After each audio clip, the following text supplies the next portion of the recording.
মা এমন একটি শব্দ যা বুঝিয়ে দেয় এ কথাটির মানে বিশাল। পৃথিবীতে শক্তিশালী বলতে আমরা মাকেই বুঝাই। তার মায়া মমতার কাছে পৃথিবীর যে কোনো সম্পর্ক ম্লান হয়ে যায়। মায়ের পরশ যে কোনো বয়সের সন্তানের জন্য এক আলাদাই মানসিক শান্তি বয়ে আনে। মায়ের অনেকগুলো সন্তান থাকলেও প্রতিটি সন্তানের কাছে মা কিন্তু একজনই। মা কথাটা যখন উচ্চারণ করি মনে হয় যে পরম মমতার এক আশ্রয় কি ডাকছি। আর মাও তার কর্ম দিয়ে এই পৃথিবীর মানুষকে বারবার বুঝিয়ে দিয়েছে এই সম্পর্কই সেরা। একজন মমতাময়ী মাই সন্তানের মুখ দেখে বলতে পারে তার মনের অবস্থা। আর সন্তানও যখন মায়ের কাছে তার কোনো দুঃখ বা কষ্টের কথা যখন শেয়ার করে তখন মনে হয় মনটা অনেক হালকা হয়েছে এবং যেই সমস্যার মধ্যে আছে তার থেকে পরিত্রাণের এক নতুন পথও বের হয়ে যায়। আর এমনই এক মুভির গল্প দেখবো আজকের এই ভিডিওতে। Hi, this is Irina and you are watching Irina's world. আর আজকের মুভি মম। তো মুভি শুরুতেই দেখানো হয় আমাদের সকলের প্রিয় নায়িকা শ্রীদেবীকে, যার অভিনয়ের কথা আর নতুন করে বলার কিছুই নেই। তার অভিনয় মুভিকে একটা আলাদাই মাত্রা এনে দেয়। তো আর কিছু না বলে মুভির মূল গল্পে যাওয়া যাক। মুভি শুরুতেই দেখানো হয় শ্রীদেবীকে। এই মুভিতে শ্রীদেবীর নাম দেবী দেওয়া হয়, তো আমরা তাকে দেবী বলেই ডাকবো। দেবী একটা স্কুলে বায়োলজি এর শিক্ষক। দেবী যখন ক্লাস নেওয়া শুরু করে তার ক্লাসে তার সৎ মেয়ে আরিয়াও ক্লাস করছিল। দেবী যখন ক্লাস করা শুরু করে তখন আলেক নামের একটি ছেলে আরিয়ার মোবাইলে একটি অশ্লীল ভিডিও পাঠায়। আরিয়ার বান্ধবী স্বপ্না দেবীকে দেখায় আরিয়ার মোবাইলে আলেক এই ভিডিওটি পাঠিয়েছে। দেবী আলেকের কাছ থেকে মোবাইলটা নিয়ে জ্বালানা দিয়ে ফেলে দেয়। এতে আলেক খুবই অসন্তুষ্ট হয়। এরপরই আমরা দেবীর পরিবারের রাতের খাবার খাওয়ার দৃশ্য দেখি। দেবীর স্বামীর নাম আনন্দ, সো আমরা তাকে আনন্দ বলেই ডাকবো। আরিয়ার বাবার কাছে পারমিশন চায় ভ্যালেন্টাইন ডে তে রাতে পার্টিতে যাওয়ার জন্য। আরিয়ার বেশি আগ্রহ দেখে দেবী ও আনন্দ দুজনেই পারমিশন দিয়ে দেয়। দেবী ছিল আরিয়ার সৎমা। আরিয়ার মায়ের মৃত্যুর পর দেবীকে বিয়ে করে আনন্দ, কিন্তু আরিয়া দেবীকে তার মা হিসেবে মেনে নিতে পারে না, তাই সবসময় মা না বলে ম্যাডাম বলেই ডাকতো।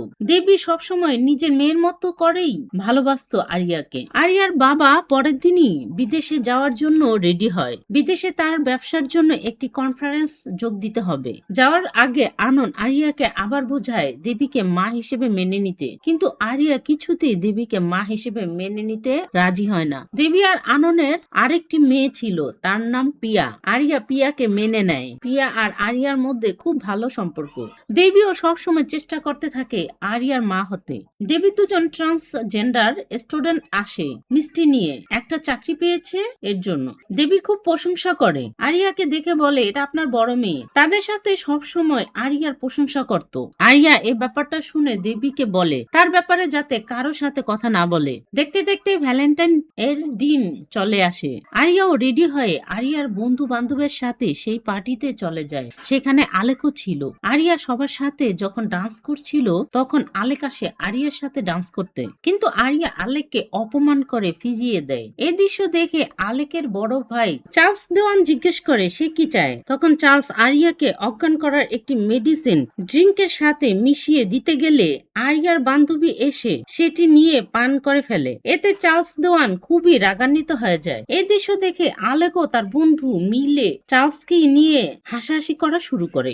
এতে চার্লস দেওয়ান খুবই অপমানিত বোধ করে। এখানে আমরা আরিয়াকে দেখি সে কবির নামের একটি ছেলেকে খুবই পছন্দ করত। পার্টিতে আরিয়ার বান্ধবী একটি গোলাপ দিয়ে যখন আরিয়াকে পাঠায় কবিরকে প্রপোজ করার জন্য, আরিয়াও কবিরকে প্রপোজ করতে গেলে দেখে কবির অন্য একটি মেয়েকে হাক করে আছে। এই দৃশ্য দেখে আরিয়ার মন খুবই খারাপ হয়ে যায়। সে তখনই পার্টি ছেড়ে চলে আসতে চাইছিল, কিন্তু আরিয়ার যে বান্ধবী স্বপ্না মেডিসিন দেওয়ার ড্রিঙ্ক পান করেছিল সে তো প্রায় অজ্ঞান হয়ে বসে থাকে। তাই আরিয়া বাসায় আসার জন্য একটি ট্যাক্সি আনতে একাই রওনা দেয়। আরিয়া যখনই ফার্ম হাউস থেকে বের হচ্ছিল তখনই আলী, লোহিত চাড্ডা, বাবুরাম পান্ডি, চার্লস দেওয়ান এরা সবাই মিলে আরিয়াকে একটি গাড়ি করে উঠিয়ে নেয়। এরা সবাই গাড়ির ভিতরেই আরিয়াকে মেরে আহত করে গ্যাংরেপ করে। এরপর রাস্তার সাইডে থামিয়ে নিয়ে ড্রেনের মধ্যে ফেলে দেয়। আরিয়া সারা রাত ড্রেনের পানির মধ্যেই ছিল। ভোরে একটি কুকুর সহ লোক আরিয়াকে ড্রেনে পড়ে থাকতে দেখে হাসপাতালে ফোন দিলে অ্যাম্বুলেন্স এসে আরিয়াকে হাসপাতালে নিয়ে যায়। আরিয়ার অবস্থা খুবই ক্রিটিক্যাল ছিল। দেবীও আরিয়াকে খোঁজার জন্য সেই ফার্ম হাউসে চলে যায়, কিন্তু ফোনে বা ফার্ম হাউসের কোথাও আরিয়াকে খুঁজে পায় না। এর জন্য দেবী তাড়াতাড়ি থানায় গিয়ে রিপোর্ট করায়। সেখান থেকে যখনই বাড়িতে যাওয়ার জন্য গাড়ির কাছে আসতেই দয়াশঙ্কর নামের একটি ডিটেকটিভ তার কার্ড দেয় তাকে সাহায্য করার জন্য। এরপরই আমরা দেবীকে হাসপাতালে দেখি। ডাক্তার জানায় যে আরিয়াকে গ্যাং রেপ করা হয়েছে। একথা শুনে দেবী তো চিৎকার করে কান্না করতে থাকে। এরপরই আমরা ক্রাইম ব্রাঞ্চ অফিসার ফ্রান্সিসকে দেখি, যে আরিয়ার কেসের দায়িত্বে ছিল। আরিয়া অসুস্থ অবস্থায় দেবীকে পছন্দ করত না, তার হাতের খাবারও খেতে চাইতো না, কিন্তু দেবী আরিয়াকে নিজের মেয়ের মতো করেই ভালোবাসত। ফ্রান্সিস আরিয়ার বান্ধবী স্বপ্নার সাথেও কথা বলে সেদিন কি ঘটেছিল তা জানার জন্য। আমরা দেখি ফ্রান্সিস বাবুরামকেও ধরে আনে বস্তি থেকে। এরপরই লোহিত চাড্ডাকেও ধরে আনে। কোর্টে কেস চলতে থাকে। আনন্দ মেয়ের সাথে হওয়া অন্যায়ের বিচারের জন্য কোর্টে যেতে থাকে, কিন্তু জাজ দেওয়ান উকিলকে বলে যাতে সকল প্রমাণ ভুল হয়, এটাই প্রমাণ করতে হবে। ফ্রান্সিস, মিস্টার আনন্দ, দয়াশঙ্কর বাবু, দেবী সবাই কোর্টের কাছে বিচার চেয়ে যখন দেখে যে সকল ভিকটিম কোর্ট থেকে বেকসুর মুক্তি পায়, তখন এদের মন একদম ভেঙে যায় বিচার ব্যবস্থার উপর থেকে। বিচার চাওয়ার জন্য উল্টো মিস্টার আনন্দকে পুলিশ গ্রেপ্তার করে থানায় নিয়ে যায়। একজন বাবা মেয়ের র্যাপিস্টের বিরুদ্ধে বিচার চাইতে গিয়ে নিজেই গ্রেপ্তার হলো। এ দৃশ্যটি ছিল খুবই মর্মান্তিক। দয়াশঙ্কর, ফ্রান্সিস, দেবী এ দৃশ্য দেখে আইনের থেকে তাদের আর চাওয়া পাওয়ার কিছুই থাকে না। বাসায় এসে দেখে আরিয়া টিভিতে সব নিউজ দেখে দরজা বন্ধ করে দেয়। আনন্দ যখন দরজা ভেঙে ভিতরে ঢুকে দেখে আরিয়া নিঃস্ব হয়ে এক কোণে বসে আছে। সবাইকে দেখার পর চিৎকার করে কাঁদতে থাকে আর ইশারায়ও মনে মনে দেবীকে দায়ী করতে থাকে। দেবী সামনে আসলে আরো জোরে জোরে চিৎকার করা শুরু করে। মিস্টার আনন্দ মেয়েকে শান্ত করার চেষ্টা করতে থাকে। দেবীও আর আরিয়ার কাছে যায় না। কিছুক্ষণ পর মিস্টার আনন্দ দেবীর কাছে এসে বলে, আমরা হাইকোর্টে কেস করব। কিন্তু দেবীর মন একদম ভেঙে যায়। সে আর আইনকে বিশ্বাস করতে চাইছিল না। দেবী যখন স্কুলে তার ছোট মেয়ে প্রিয়াকে নিয়ে যায়, দেখে সেখানে আলেক স্কুলে ক্লাস করার জন্য এসেছে। প্রিন্সিপালকে এর কারণ জিজ্ঞেস করে। সে জানায় আইন যেহেতু তাদের দোষী করতে পারেনি, তাহলে সে কি করে তাদের স্কুল থেকে বাদ দিবে। এরপরই স্কুলে আলেকের সাথে দেখা হয়। আলেক দেবীকে দেখে অট্টহাসি হাসে। স্কুল শেষে আলেক যখন বাইক নিয়ে যাচ্ছিল, তখন দেবী চাইছিল গাড়ি দিয়ে আলেককে অ্যাক্সিডেন্ট করতে, কিন্তু একটা লরি সামনে আসায় আর পারেনি। বাসায় এসে আনন্দকে জানায় যে স্কুলের চাকরি ছেড়ে দিবে আর প্রিয়াকে নতুন স্কুলে শিফট করাবে। আনন্দ দেবীর মনের অবস্থাটা বুঝতে পারে। এরপরই দেবী গভীরভাবে চিন্তা করতে থাকে। একটা সময় পর দেবীর মনে পড়ে দয়াশঙ্কর বাবুর কথা। দেবী পরের দিনই দয়াশঙ্কর বাবুর সাথে দেখা করার জন্য আসে। দয়াশঙ্কর বাবুও ক্রিমিনালদের সকল তথ্য দেবীকে গোপনে দেওয়ার জন্য রাজি হয়ে যায়। এরপরই আমরা দেবী আর দয়াশঙ্কর বাবুকে দেখি বিভিন্ন জায়গায় দেবীর সাথে দেখা করে ইনফরমেশন দেয়। দেবীও গভীর চিন্তা ভাবনা করে এক একজনকে শাস্তি দেওয়ার প্ল্যানিং করতে থাকে। এদের মধ্যে প্রথমেই টার্গেট করে বাবুরাম পান্ডে, যে দারোয়ান থাকে তাকে। দেবীর যে হিজড়া স্টুডেন্ট ছিল তারা দেবীকে এ কাজের জন্য সাহায্য করে। বাবুরাম পান্ডেকে গাড়িতে ডেকে নিয়ে অজ্ঞান করে তার গোপন অঙ্গ কেটে ফেলে। বাবুরামের 3 দিন পর জ্ঞান ফিরলে সে নিজেকে বস্তির কলতলায় পড়ে থাকতে দেখে। বাড়িতে ফিরে বাথরুমে প্রস্রাব করতে গেলে দেখে তার যৌনাঙ্গ নেই। এই দৃশ্য দেখে বাবুরাম পাগলের মতো করতে থাকে। শেষে পা পিছলে বাথরুমে পরেই মারা যায়। এ খবর যখন আরিয়া টিভিতে দেখে, তখন সে একরকম শান্তি অনুভব করে। এ খবর ফ্রান্সিস দেখার পর ভাবতে থাকে এটা স্বাভাবিক মৃত্যু না, তাকে মার্ডার করা হয়েছে। এর জন্য ফ্রান্সিস মিস্টার আননের সাথে দেখা করার জন্য আসে। মিস্টার আননও ফ্রান্সিসের সকল প্রশ্নের উত্তর দিতে থাকে। ফ্রান্সিস নিজের একজন অফিসার মিস্টার আননের উপর নজর রাখতে পাঠায়। অফিসারের কাছে যখন ইনফরমেশন চায় মিস্টার আনন্দ সম্পর্কে, সে সব পজিটিভ কথাই বলতে থাকে। এদিকে দয়াশঙ্কর বাবু একটা আর্ট গ্যালারিতে এসে পেন ড্রাইভের মাধ্যমে চার্লস দেওয়ানের সকল ইনফরমেশন দেয়। দেবী ও প্রতিশোধ নেওয়ার জন্য সেই অনুযায়ী ব্যবস্থা নেয়। দেবী রাতে একজন তালা ভাঙার লোক নিয়ে যায় চার্লস দেওয়ানের বাসায় তালা ভাঙার জন্য।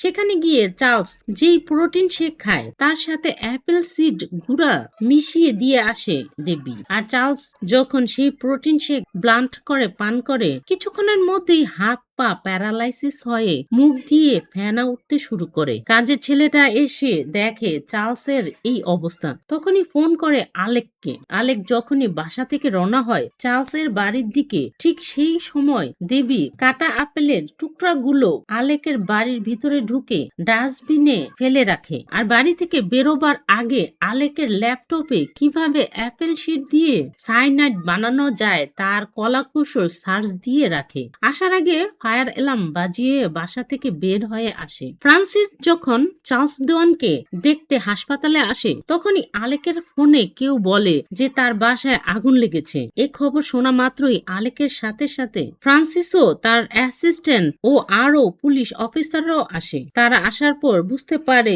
যে কোথাও আগুন লাগেনি। তখনই মিস্টার ফ্রান্সিস অ্যালার্ম বাজার কারণ জানার জন্য আলেকের ঘরের মধ্যে ঢুকে চেক করার জন্য। আলেকের বাসা চেক করে ডাস্টবিনে অনেকগুলো বিট ছাড়া আপেল কাটা দেখতে পায়। ল্যাপটপ সার্চ করলে দেখে অ্যাপেল শিট দিয়ে কিভাবে সাইনাইড বানানো যায়। টেবিলের মধ্যে পড়ে থাকে অ্যাপেল কাটার চাকু, ব্লেন্ডার, অ্যাপেল শিট গুঁড়া করার বিভিন্ন আলামত পেয়ে আলেককে গ্রেফতার করে নিয়ে যায়। এ খবর যখন মোবাইলের মধ্যে আরিয়া দেখে মনে একটু শান্তি পেয়ে অন্ধকার ছেড়ে আলোর কাছে এসে এক অলৌকিক শান্তি অনুভব করে। জানালা দিয়ে যখন বাবাকে দেখে তখন মেসেজ দিয়ে ছুটির সময় যে জায়গায় ঘুরতে যাওয়ার কথা ছিল সেই জায়গার ছবি পাঠায়। মিস্টার আনন্দ মেয়ের এই পরিবর্তনে ভীষণ খুশি হয়ে অফিসে চলে যায়। ফ্রান্সিস প্রিয়ার স্কুলের সামনে আসে দেবীর সাথে দেখা করার জন্য। আরিয়ার ডকুমেন্ট গুলো আর একবার চেক করার জন্য দেবী সাইন লাগবে।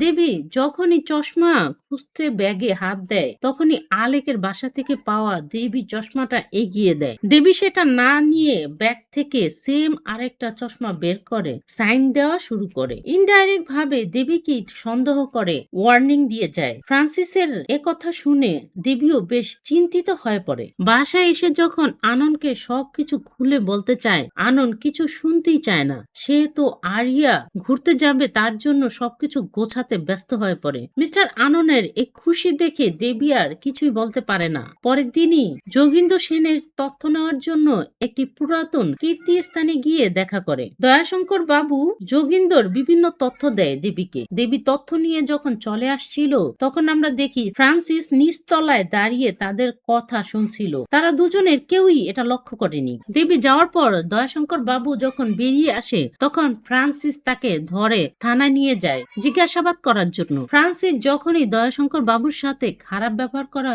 শুরু করে তখন ফ্রান্সিসের বস এসে এসব বন্ধ করার জন্য বলে আর তার সাথে সাথে দয়াশঙ্কর বাবুকেও চিনতে পারে। ফ্রান্সিস কোনো উপায় না পেয়ে দয়াশঙ্কর বাবুকে ছেড়ে দেয়। এরপরই যোগীন্দ্র সেনকে দেখি আলেকের সাথে দেখা করার জন্য জেলে আসে। এখানে আমরা আলেকের অবস্থা খুব খারাপ দেখি। আলেকের সাথে জেলমেট আলেককে বারবার রেপ করছিল কিন্তু আলেক কিছুই বলতে পারছিল না। এরপরই যোগীন্দ্র সেন বা যোগী আসে হাসপাতালে চার্লসের সাথে দেখা করতে। চার্লসের খুনির ব্যাপারে জিজ্ঞাসা করলে চার্লস অনেক কষ্ট করে মম মানে দেবীর কথা জানিয়ে দেয়। যোগীও বুঝতে পারে দেবী সবকিছু করেছে। হাসপাতালে আমরা দয়াশঙ্কর বাবুকেও দেখি যে কিনা যোগীন্দ্র সেনের দিকেই নজর রাখছে। কিছু সময়ের মধ্যে যোগীন্দ্র সেন বুঝতে পারে দয়াশঙ্কর তার দিকে নজর রাখছে। দয়াশঙ্কর বাবু যখন নিজের অফিসে পৌঁছায় তখন তার বাড়ি থেকে মেয়ে কল করে। দয়াশঙ্কর বাবু যখন দেবীকে ফোন করে তখন সামনেই দেখে যোগীন্দ্র সেন দাঁড়িয়ে আছে।